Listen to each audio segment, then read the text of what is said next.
بسم الله الرحمن الرحیم. امروز همراه شما خواهران عزیز درس ما سوره بینه هست و سوره بینه را انشاءالله اگر بر وقت تمام کرده توانستیم میگذاریم به سوره قدر. اگر نگفتیم همین سوره کفایه هست، با همین سوره کفایه میکنیم. بعد از درس میتوانید سوال جواب کنید. سوره بینه را در تفسیر قرطبی سوره لم یکن هم میگویند، یعنی اولین چیش را، دو کلمه اولش را می آورند و درباره فضیلت هایش بعضی حدیث ها هست و حدیث را ضعیف یا حتی تماما متروک میگویند.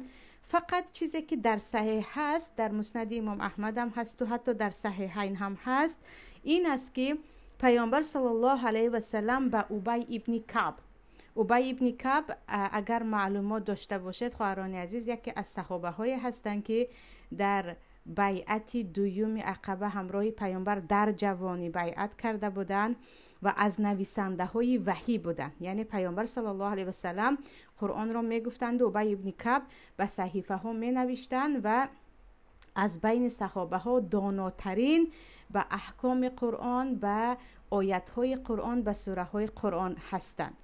و بار پیامبر صلی الله علیه و سلم به ابی ابن کعب میگویند الله به من امر کرد که این سوره را به تو خوانم و همین لم یکن الذین کفروا را میخوانند.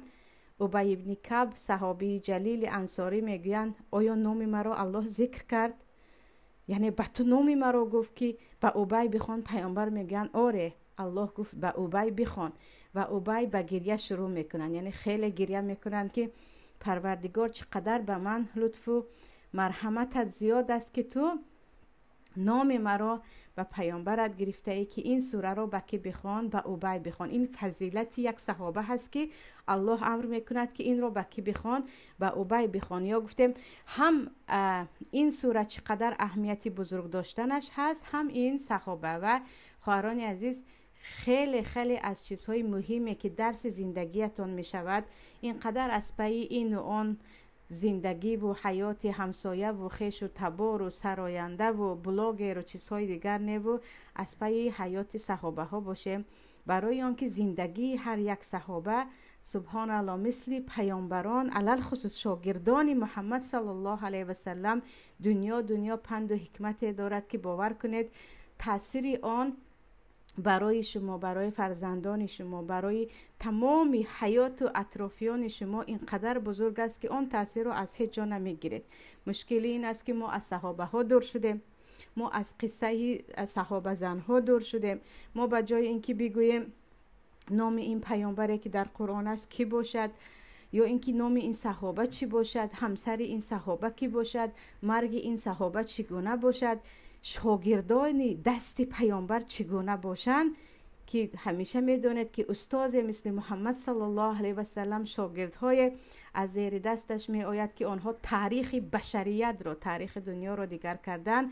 برای من و شما عبرت های هست در زندگی آنها که ما بخبریم. اما چه خیلی گفتم، حتی طالب علمان، حتی خواهرانی که طالب علم هستند، حتی برادرانی که طالب علم هستند، و جای آن که برویم عبرت بگیریم از زندگی شاگردان پیامبر صلی الله علیه و سلم، داریم نگاه میکنیم به حیات این و به حیات آن و شرم‌آور است. کیم یک رقاصه و کیم یک فساد و فتنه‌گر و شوهرش کی هست یا زنش کی هست، چند بچه دارد، آیا طلاق گرفت نه، این رو بدونه. اما از شاگردان پیامبر، از اهل بیت پیامبر چیزی ندانه. و این سوره را وقتی پیامبر به ابی ابن کعب بذات میگن که الله به من امر کرد که این را به تو بخوانم، ابی خیلی گریه میکنند و وفات ابی ابن کعب هم، یعنی داننده ترین صحابه ها به کتاب قرآن، در خطا نکنم زمان خلافت حضرت عثمان است، یعنی تا خلافت حضرت عثمان ایشان زنده بودند. این سوره بینه هست. معنای بینه دلیل آشکار، یعنی دلیل واضح. الله میگوید اعوذ بالله من الشیطان الرجیم، بسم الله الرحمن الرحیم، لم یکن الذین کفروا من اهل الكتاب والمشرکین منفکین حتی تأتیهم البینه. اصلا آنهایی که کافر هستند از اهل کتاب، اهل کتاب که ها هستند؟ نصرانی ها و یهود ها. الله نصرانی و یهود را در همین آیت قرآن کریم چی میگوید؟ کافر هستند.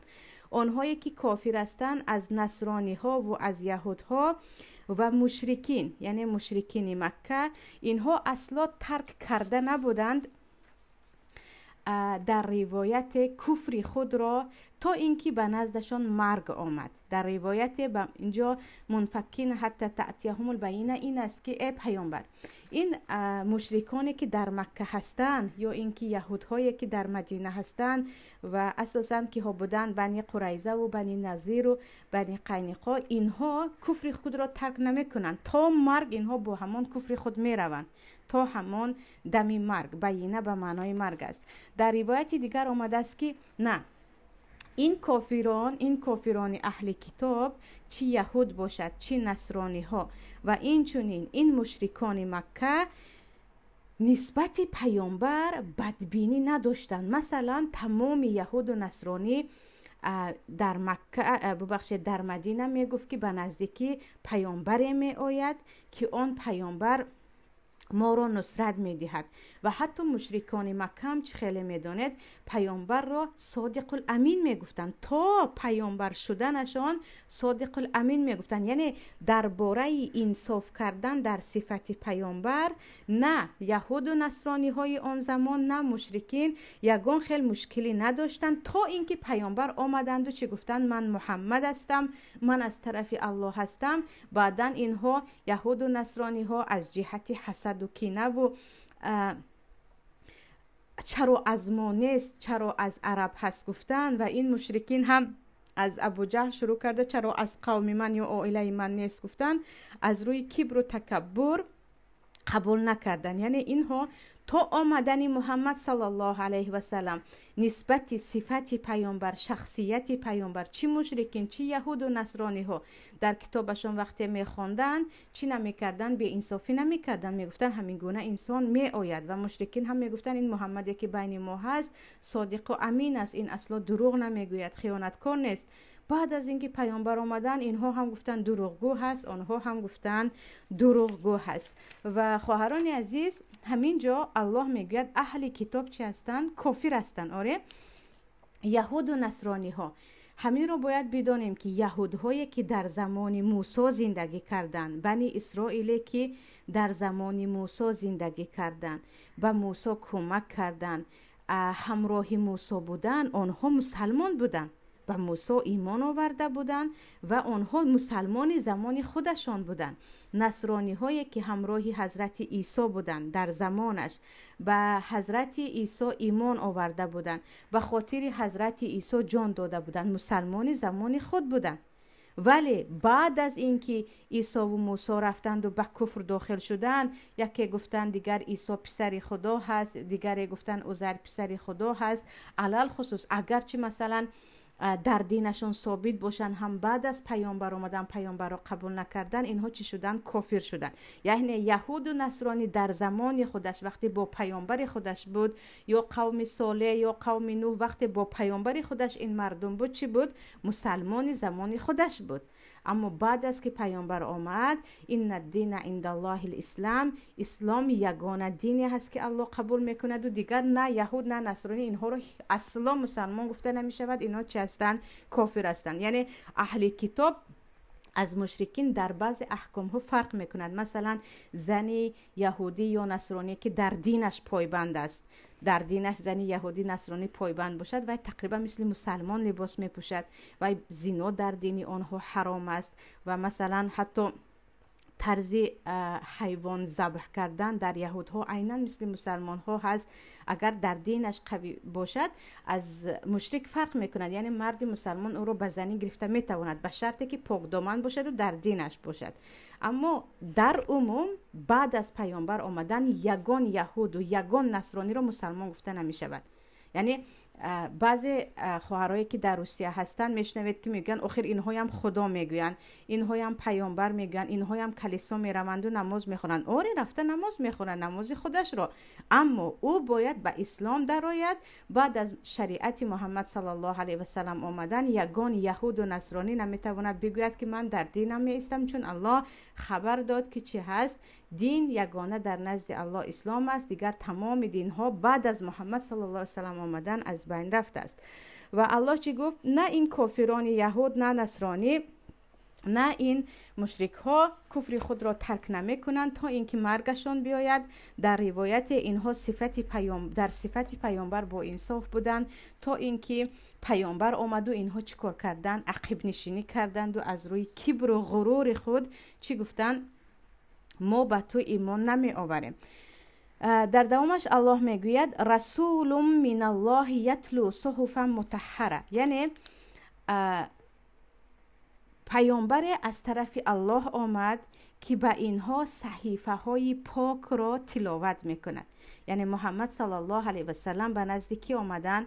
به نزد مشرکین مکه، به نزد یهود و نصرانی، عموما به تمام بشریت فرستاده شدند و پیامبر صلی الله علیه و سلم همراه خود چی را داشتن؟ صحیفه های یا گفتیم آیت های از قرآن کریم که مطهره هست، پاک است، پاک است از تمام شک و شبهه ها، پاک است از تمام گب های بیهوده، پاک است از تمام گمراهی. و کسی که به قرآن دست میزند یقین بداند که کتابی هست که راه او را هم در دنیا و هم در آخرت روشن میسازد. و الله میگوید رسول من الله یتلو صحفا مطهره فیها کتب قیمه.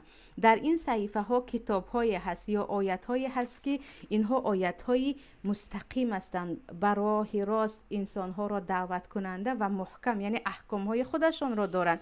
مثلا اینجا گروه هستند که فکر میکنید خواهران عزیز در قرآن چی گفته شده است. یک گروه هستند که گمان میکنن این کتاب 1400 سال پیش اومد، کتاب قدیم است. نه، درباره تجارت در قرآن پیدا میکنید، درباره مسئله های طلاق، مسئله های نکاح، مسئله های شیردهی، مسئله های مناسبت به پدر و مادر، حتی مناسبت به فرزند، این چنین مسئله های مناسبت به زن و شوهر، مسئله های مناسبت با خویش و تبار، حتی با همسایه، حتی با همسایه و با همسفره که شما با راه میبراید در قرآن پیدا میکنید. مسئله قرض دادن، مسئله قرض گرفتن، مسئله مثلا قضاوت کردن و حکم کردن، هر چی هست پس از مرگ است، پیش از تولد کودک است، زندگی هست، در قرآن پیداش میکنید. فیها کتب قیمه. اما مشکلی این است که خواهران عزیز بجای این که مایان در قرآن چی هست از پیش شویم، برای فرزندانمان هم در داخل قرآن چی هست از آن یاد بدهیم، ما فقط خواندنش را یاد میگیریم و میخوایم فرزندان ما فقط حافظ قرآن باشد. و مصیبت این است که اکثریت میخواهد فرزندش حافظ قرآن باشد محض برای ریاکاری، که به همه بگوید من بچه‌ای که قاری دارم، من فرزند قاری دارم، یا اینکه پسری من قاری است یا دختری من قاری است. کم میبینید اونهایی که از قصه های قرآن با خبرن و اونهایی که از آیت هایی که درباره نکاح و طلاق است با خبرن، اونهایی که آیت هایی که درباره پدر و مادر است با خبرن. این گونه انسان ها رو خیلی کم میبینید، حتی از پیش هم نیستن. حاضر ببینید اگر گفتیم درس تفسیر هر روزه می شود، شاید که مثل شما 200-300 کس پیدا شود. اگر گفتیم فقط خوشرو قرائت کرده خواندن، شاید 700 کس پیدا می شود. یعنی مردم از این که این قرآن برای عمل کردن آمد، این را قبول کنند، از پای چی هستن؟ گویا که قرآن آمد که فقط خوانی، خوش رو تلاوت کنی و با صدایت نمیدونم یا با چیز دیگر مردم را چیکار کنی؟ به خود جلب کنی. اما آیت های قرآن سراسر زندگی من و شما هست که کاش مردم به تفسیر قرآن دست می زدن و به بچه های خود از قرآن می گفتن. در دوامش الله می گوید و ما تفرق الذين اوتوا الكتاب الا من بعد ما جاءتهم البینه. الله میگوید یهود و نصرانی ها اوتوا الکتاب، یعنی آنهایی که صاحب کتاب هستند، یهود و نصرانی ها همگی اتفاق بودن که پیامبر می آید. هم در کتاب یهود ها که تورات است، هم در کتاب نصرانی ها که انجیل هست، صفت های پیامبر نوشته شده بود. پیامبر می آید که اساساً مبعوث می شود یا گفتیم خیلی ظهور می کند در مدینه و او این گونه صفت ها دارد. در کتاب یهود ها هم بود، در کتاب نصرانی ها هم بود. اینها همه می دانستند که آخرین پیامبر آمدنی است و به نزدیکی می آید. اما اتفاق بودند و یگان تلاش نداشتند. وقتی که پیامبر آمدن یک گروه از اینها اسلام آوردن، چی مثلا از نصرانی ها باشد چی از یهود ها، اما گروه زیادی دیگر چی گفتن؟ این یک دروغگو هست، یا چی گفتن؟ این پیامبری هست که از عرب هست و ما میخواهیم که از فرزندان اسحاق باشد. و با همین بین خود کردن تفریقه شدن، یعنی خود یهودها هم پراکنده شده رفتن، یک گروه ایمان آوردن، یک گروه ایمان نآوردن و خود نصرانی ها هم بعد از پیامبر آمدن. اما تا آمدن پیامبر همگی انتظاری که بودن پیامبر صلی الله علیه و سلم بودن. و الله میگوید و ما امروا الا لیعبدوا الله مخلصین له الدین حنفاء و یقیموا الصلاة و یؤتوا الزکاة و ذلک دین القیمة. این امر الله است، چی در قرآن، چی در تورات، چی در انجیل. الله امر میکند که یگانه الله را پرستش کنید، یعنی به شرک دست نزنید. عبادت شما چه عبادت های قلبی باشد، چه عبادت های بدنی باشد، چه عبادت های زبانی باشد، ما با زبان ذکر میکنیم، با الله، با قلبمون به الله تکیه میکنیم، با بدنمون سجده میکنیم. عبادت های شما خالص فقط برای الله باشد، به کسی، به آدمیزاد یا هر چیز دیگر از جن و از فرشته یا از پیامبر عبادت نکنید. و در دوامش الله میگوید یعنی این امر چی برای یهود ها هم بود، برای اهل کتاب هم بود، برای نصرانی هم بود، برای مسلمان ها هم هست. مخلصین له الدین، خالصا برای الله. برای همین چی هست؟ نیت اساس عمل است، یا گفته مغز عمل است. هر عملی که در آن خالصیت نیست، نیت شما الله نیست، و مثل یک پیسته پوچ است، در داخلش هیچ چیز نه، به کسی فایده ندارد. مخلصین له الدین، خالصانه برای الله که پروردگارا نماز من برای تو هست، درس من برای تو هست، هر کاری که از عبادت هست به خاطر تو هست. و خواهران عزیز، نیت خیلی چیز عجیب است. نیت عبادت ها رو بعضا به گناه تبدیل می دهد، و همین نیت هست که بعض عادت ها رو، یعنی کارهای عادی رو به عبادت تبدیل می دهد. معنایش چی است؟ مثلا شما نماز خواندید، یا گفتیم شما در مسجد اعتکاف نشستید، یا یک صدقه کلان دادید. صدقه دادن عبادت است، نماز عبادت است. وقتی شما این رو مخصوص برای آبرو کردید، یا مردم مرا ببینند گفته کردید، یا استادم مرا با همین کارم شناسد، یا مردم برای من کفکوبی زنند و این صدقه کننده بوده است، این اهل خیر بوده است، یعنی برای مدح مردم این عبادت رو انجام دادید، یک ریاکار بیش نیست که هیچ ثواب نمیگیرید. یعنی این عبادتتون به چی تبدیل شد؟ به گناه تبدیل شد که حتی به جای ثواب به این کار ریا انسان گناه میگیرد. یعنی نمازی که تو خواندی و در دلت فقط مردم بود، خودنمایی بود، هر کار ثوابی که کردی و در قلبت به جای اینکه الله از من قبول کرده باشد، با همین من به رضایت الله نائل شوم گفتی، و عبادت تو به یک چیز گناه تبدیل می شود. و روز قیامت برعکس پیامبر صلی الله علیه و سلم چی میگویند؟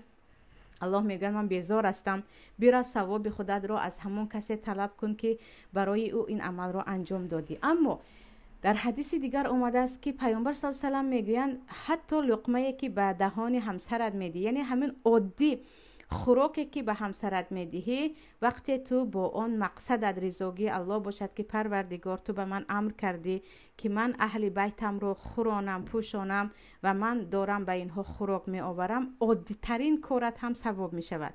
و مادری که به خاطر الله مثلا بگفت من سرپرست این خانه هستم، من امانتداری شوهرم و فرزندهایم هستم، باید من خانه رو به تازگیش نگاه کنم، به اینها خوراک پزم، با این ثواب میگیرد. وقتی خانه‌تون مهمان آمد، شما گفتید مهمان دسترخوان مرا بیند و من هم روم مرا مهمان کند، یا دسترخوان مرا بیند و مرا به دیگرها تعریف کند، هیچ ثوابی نمیگیرید.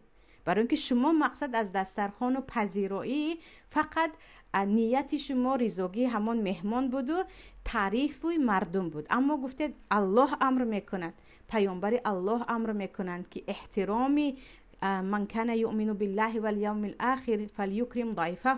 کسی که به الله روز قیامت ایمان داشته باشد مهمانش را احترام کند.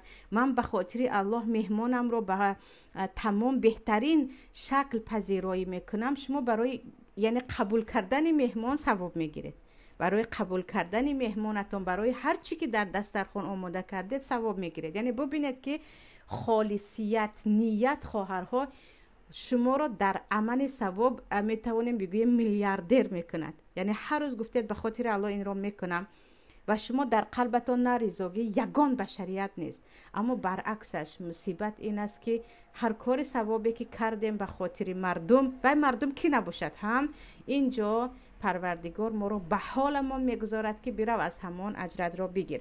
و الله چی میگوید؟ و آنها امر شدند که خالصانه پروردگار را عبادت کنند، تمام عبادت ها خالص برای الله باشد.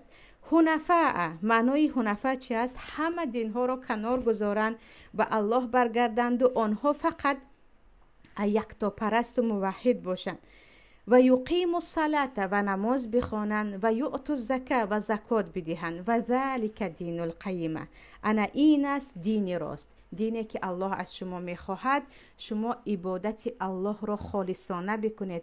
تمام دین شما، عملهای شما فقط برای الله باشد، برای مردم نه، برای خودنمایی نه، برای در عائله هم همین گونه هست همین گونه بودن نه، به خاطر الله باشد و نماز بخواند و زکات بدهید. و انمین چیز چی است؟ انا این کار است که این دینی راست است، یا گفتیم راه صراط المستقیم است. الله در دوامش میگوید ان الذين كفروا من اهل الكتاب والمشركين في نار جهنم خالدین فیها اولئک هم شر البریه. البته آنهایی که کافر هستند، باز میگوید اهل کتاب، یعنی ای مسلمان ها، یهود و نصرانی رو یکی نگوید که اینها کافر نیستن. همین کافرها اینا بعد از اسلام اومدن کافرند، وقتی به اسلام داخل نشدن. اهل کتابی که کافر هستند و مشرک ها به خاطر این تکبری که کردند، به خاطر گفتیم سرکشی و عنادی که کردند و به پیامبر پیروی نکردند، جای اینها جهنم است. جهنم است که در آنجا خالدین فیها ابدالآباد میسوزند. یعنی یگان کافر امید این است که از جهنم آزاد شود، یا اینکه یگان اهل کتاب از یهود و از نصرانی که این هم کافر است، یگان امید نیست که بعد از پیامبر آمدن اسلام نآورده باشد و این از جهنم خارج شود. اولئک هم شر البریه. الله میگه انا اینها هستند بدترین خلق الله. بریه به معنای مخلوقات، بدترین مخلوقات الله هستند. چرا؟ چون میدانی که یعنی یهود و نصرانی میداند که در کتابش صفت پیامبر بود، باز از روی چه گفتیم کبر و غرور و سرکشی و یکروی قبول نکرد مثل مشرکان. ان الذين آمنوا وعملوا الصالحات اولئک هم خیر البریه. برعکس اینها، آنهایی که ایمان آوردند و عملهای صالح انجام دادند، یعنی ببینید آمنو و عملوا الصالحات، ایمان رو خودش رو هیچ نمی آورد الله. ایمان می آوری و ایمانی تو راستین هست یا دروغین، با عملهای صالح آن رو چیکار میکنی؟ ثابت میسازی. فقط با من ایمان آوردم به الله ایمان دارم کافی نیست، حتما باید با نماز و با روزه و با عمل کردن ایمان خودت را در نزد الله، یعنی ایمانی تو راستین بودن رو باید اثبات بکنی. اولئک هم خیر البریه، انا اینها بهترین خلق الله هستند که اینها بندگی خود را به جا می آورند و گفته پروردگار را انجام می دهند. الله می گوید جزاؤهم عند ربهم جنات عدن تجری من تحتها الانهار خالدین فیها ابدا.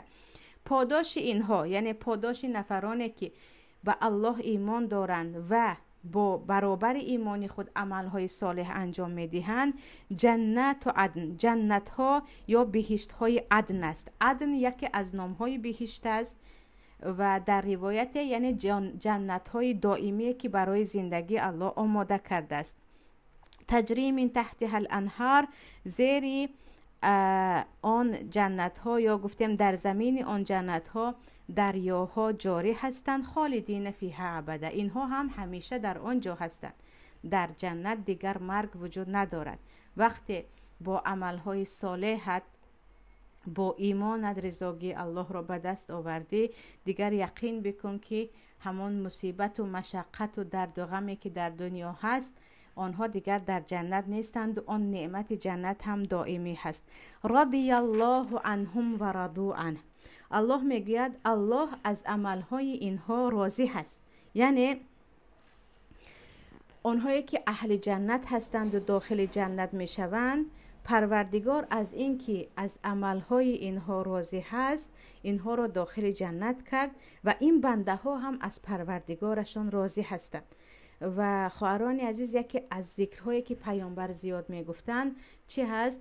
رضیت بالله ربا و بالاسلام دینا و بمحمد صلی الله علیه و سلم نبیه. یعنی ذکری که باید ما شما بگوییم که من راضی هستم که پروردگار، یعنی الله پروردگار من است و اسلام دین من است و محمد صلی الله علیه و سلم پیامبر من است. یعنی من پروردگار به هر چیزی که به من نصیب کردی تقدیر نیک و بد از طرف توست و عموما حیات ممات من از طرف توست. به بودن تو راضی هستم، به اینکه الله من است راضی هستم، به مسلمان بودنم راضی هستم، به یگان از اینها ناشکری نمی کنم. گفتن این یک چی است؟ یک عبادت است، یکی از ذکرهای مشهور است. و الله میگوید هم الله هم پروردگارشان از اینها راضی هست و خود اینها هم از الله راضی هستند. و الله در دوامش میگه ذلک لمن خشی ربه.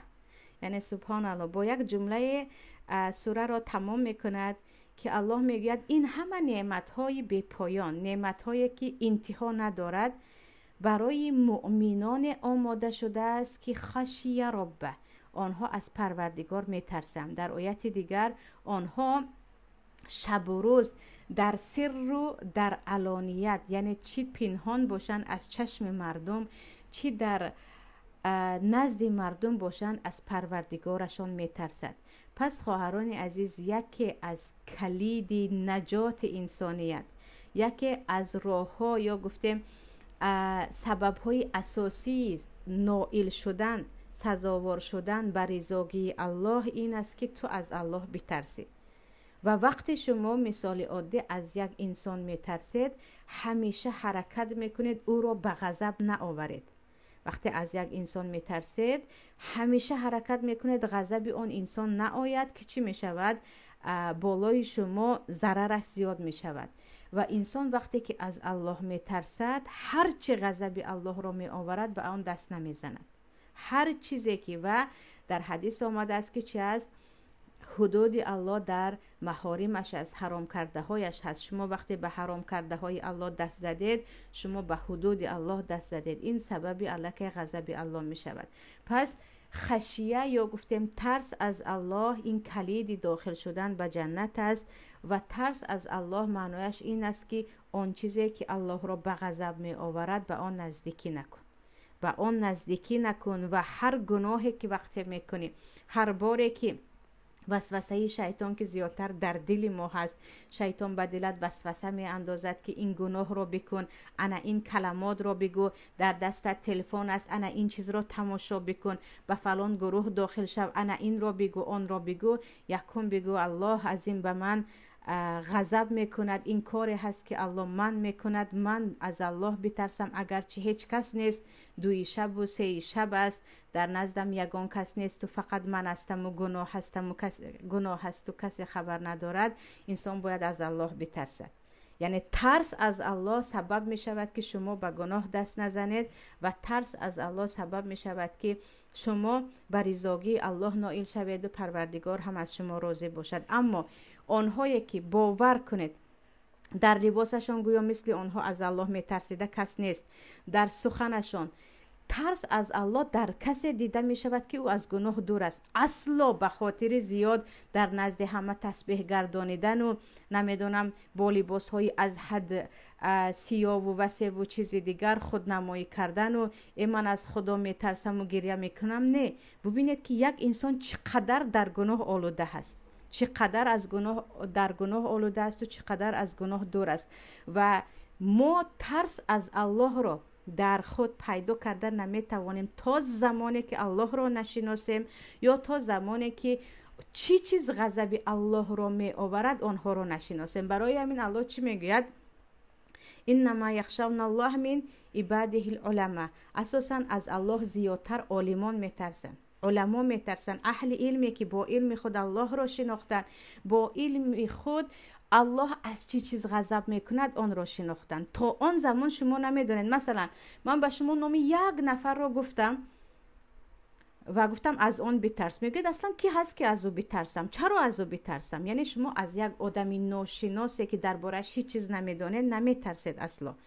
و این چونین یک آدم چی چیز را بد میبیند، چی چیز را دوست میدارد، تا نفهمیدید چی خیل او را راضی کردن را هم نمیدانید، چی خیل از غضب او دور شدن را هم نمیدانید. و این سر را در مسئله اولیوی هم من زیادی میگویم که زنک، یعنی زنی خانه، همسری خانه باید بداند که با چی چیز فرزندهایش خرسند میشوند، با چی چیز فرزندهایش خیلی خیلی مثلا عذاب روحی میبینند، که با همین نگاه کرده با فرزندها مناسبت کنند.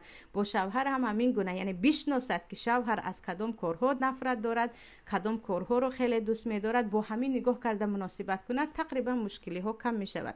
وقتی ما گفتیم ترس از الله، تا شما قدرت های الله را نشناختید، نام و صفت های الله را نشناختید و الله چی چیز را بد میبیند و کدام کارها غضب الله را می آورد ندانسته، ترس از الله در ما جا نمی شود. برای این باید چیکار کنیم؟